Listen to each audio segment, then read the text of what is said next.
Hey, what's going on, everyone? Moose here, and with hunting season quickly approaching, there is a lot of scramble to be prepared for that opening morning, that monster buck that you've been watching for a year on your trail cams, that just that exhilarating feeling, the making sure that your gear is all set, it's descented, that you've got your body wash that's gonna strip all the scent from your body. You've spent hours and hours and hours, and then this year in 2023 a new optic comes into play, or maybe a new rifle comes into play, and now you've got to get out, you've got to do some testing, and you need to zero your optic. And we're going to talk about one of the best ways to do that coming up next.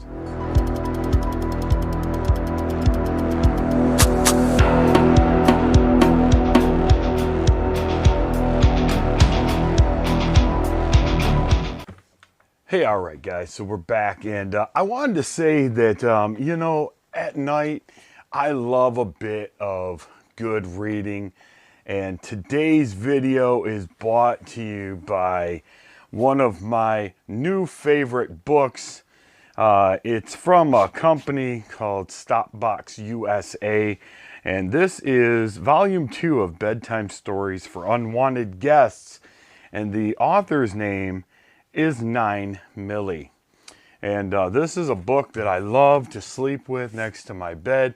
It makes me feel very comfortable. And the best part is when things go bump in the night, I just like to kind of like to sit back and go, you know what? No problemo. I like this story, and I'm not afraid of things that go bump in the night. This is a great setup here from our friends over at Stopbox USA. It is simply a wonderful read. You guys should definitely be interested in one of these. There's enough room in there for taking notes and adding extra pens and pencils if that's what you need. And the best part is I've got a whole video coming out on this. This is a very secure mechanical system. No batteries required. You're never going to have, a lighting issue with, where no lights come and all that stuff. But either way, check these guys out. And there'll be a link in the description down below for Stopbox USA.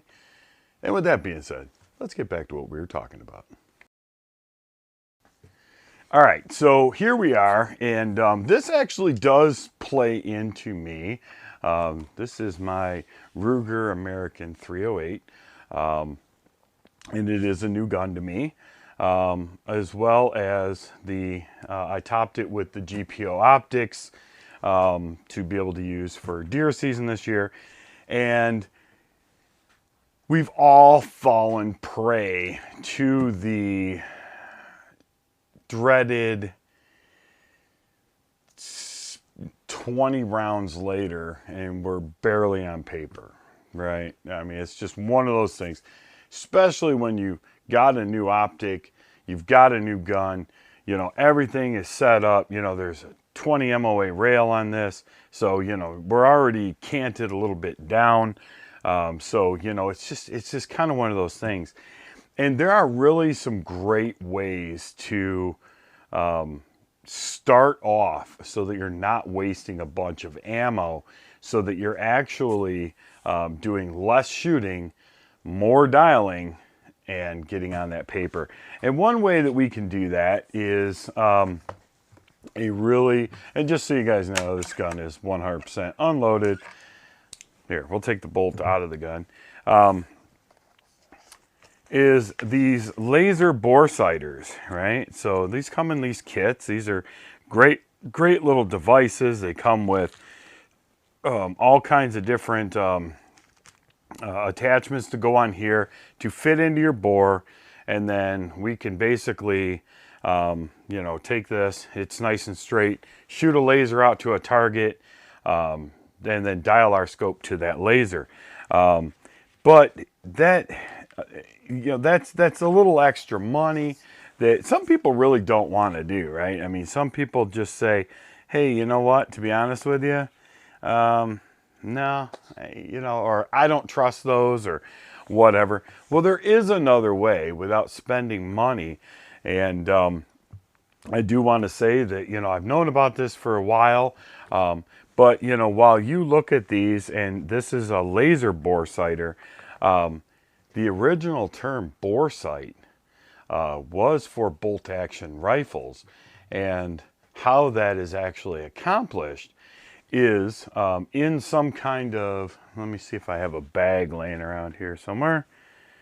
Oh, and I don't, but if in fact, you know, you have the ability to hold your gun in a very sturdy way, you can actually take the bolt out, look down the barrel, and at a 25-yard or a 50-yard target, you can pick up that center dot of that target in your bore. Adjust your gun till it's, you know, right on the money, and then without moving the gun, the best that you can, come up here and dial your crosshairs to that center bullseye, right?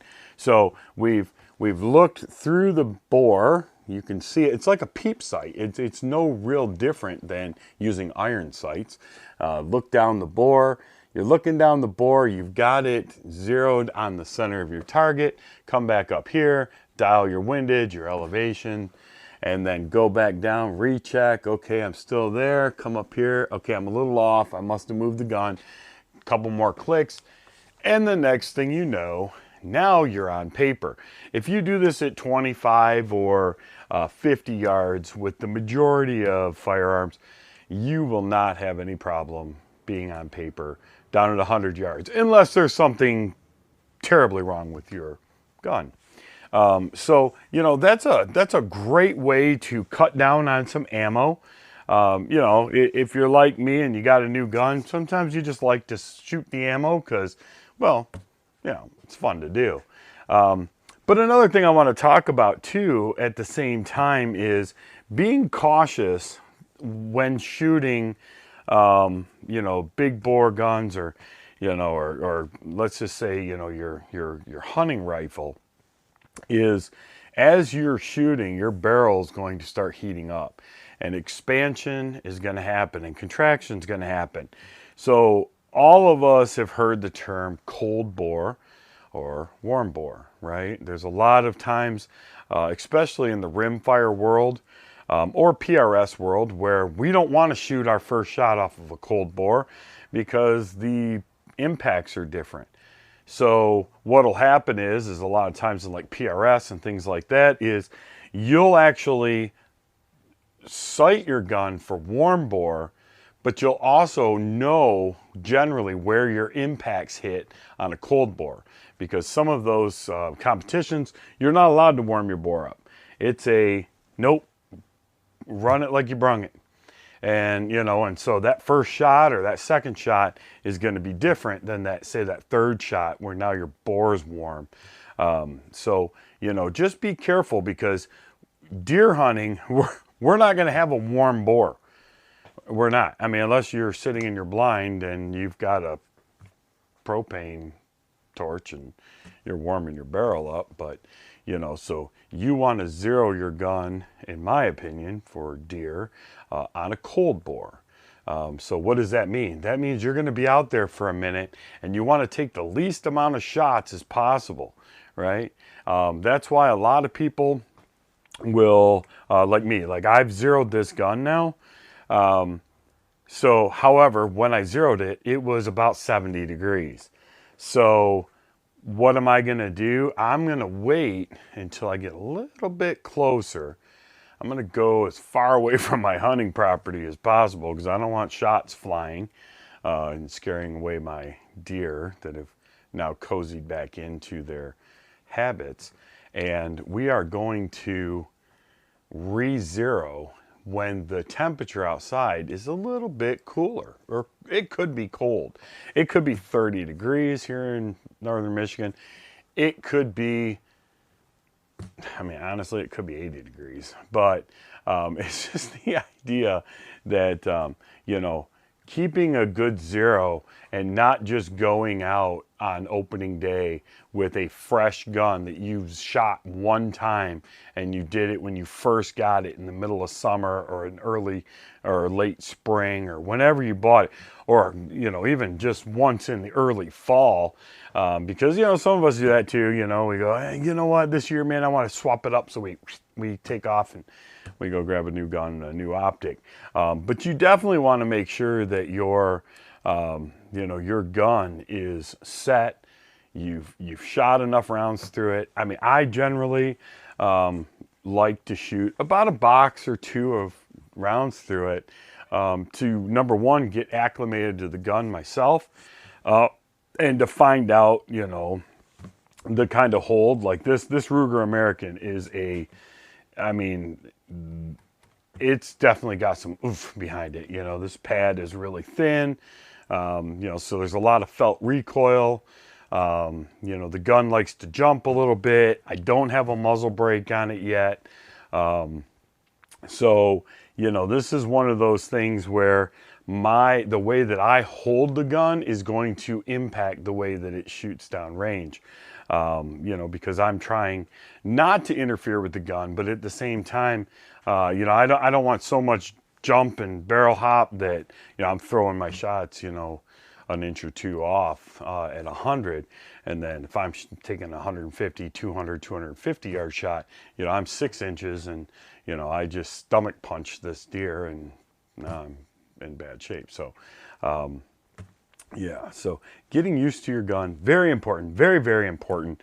Understanding just everything and the way that everything functions.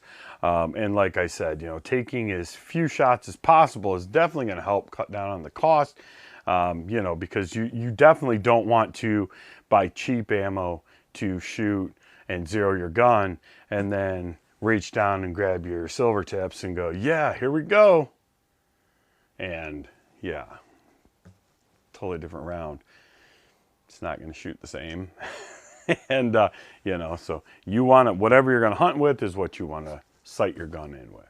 So with that being said, man, I definitely appreciate you guys hanging out. If you guys have any questions or comments, I'd love to hear it. I am not the end all say all. I do not know everything in the world. I can just tell you from my experience, these are the things that I do. These are the tools and the different apparatuses and the things that I've learned over the years to do. But I'm always open to other suggestions. So if you guys got some comments, drop them in the section down below. I definitely appreciate it. I will respond. Just, you know, try to keep them clean. This is a family type channel, so we don't want to have to delete any comments. With that being said, be good to each other and God bless.